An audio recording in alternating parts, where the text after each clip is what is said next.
சூப்பரான ஒரு மீன் குழம்பு தான் செஞ்சிருக்கிறேன். விலை மீன் குழம்பு. இந்த மீன் குழம்பு வந்து டேஸ்ட் அட்டகாசமா இருக்கும். அதுவும் நம்ம வந்து மிளகு, ஜீரகம், தேங்காய், சின்ன வெங்காயம் எல்லாம் சேர்த்து அரைக்கும் போது அதோட வாசனையும் குழம்போட டேஸ்ட்டும் அவ்வளவு சூப்பரா இருக்கும். இந்த குழம்பு ரொம்ப ஈஸியாவும் செஞ்சிடலாம். வாங்க எப்படி செய்யறதுன்னு பார்க்கலாம். விலை மீன் குழம்பு செய்யறதுக்கு தேவையான பொருட்கள் என்னன்னு பார்த்துடலாம். இந்த விலை மீன் குழம்பு செய்யறதுக்கு முன்னாடி விலை மீனோட மிளகாத்தூள், உப்பு, மஞ்சத்தூள் போட்டு லைட்டா பெசரி வச்சிடலாம். நீங்க அப்படி போடும்போது குழம்புல அந்த மீன் ஊறி டேஸ்ட் ரொம்ப சூப்பரா இருக்கும். இப்ப ஃபர்ஸ்ட் வந்து நம்ம இதை கலந்து வச்சிடலாம். மிளகாத்தூள் உப்புலாம் போட்டு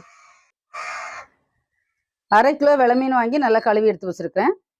இதோட மிளகாத்தூள், உப்பு, மஞ்சத்தூள் 3 நல்லா கலந்து வச்சிடலாம்.